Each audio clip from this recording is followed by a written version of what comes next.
Dans l'objectif de redynamiser le membre du comité de l'armée et de la police chargé de suivi de lutte contre les violations des droits de l'homme, il se tient depuis ce jeudi à Bunia un atelier de 2 jours pour renforcer la capacité des officiers de la PNC, de FRDC, des activistes des droits de l'homme ainsi que de la société civile. Une initiative du service d'éducation civique et sociale de l'armée avec l'appui du Bureau conjoint des Nations Unies aux droits de l'homme. Le commandant de la 32e région militaire, le général Clément Bitangalo, entend voir le changement à l'issue de ces assises.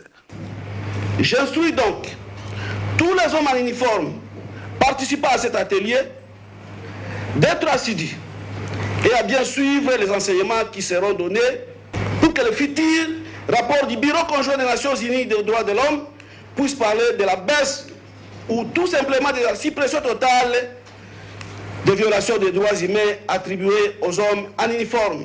Au nom du gouverneur militaire de l'Ituri, le vice-gouverneur, le commissaire divisionnaire Alonga Boni Benjamin plaide pour que des moyens conséquents soient mis à la disposition de la justice militaire afin de maintenir la discipline au sein de l'armée et de la police.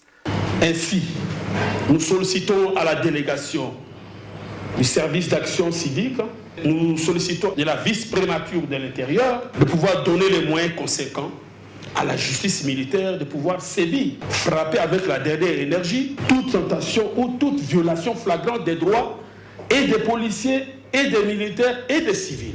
Aussi, ce que vous ne voulez pas qu'on fasse de vous, ne le faites pas autrui.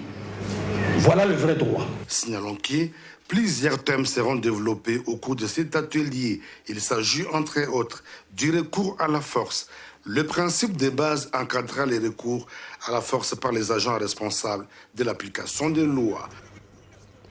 Vous venez là de suivre la télé de formation des officiers de l'armée, de la PNC, des acteurs de la société civile et des activistes des droits de l'homme qui prennent part à la télé des renforcements des capacités organisées à Bunia par les services d'éducation civique et sociale de l'armée. Par ces séminaires de 2 jours, l'administration militaire provinciale entend voir la justice militaire être dotée des moyens pour réprimer ces fléaux dans cette contrée du pays.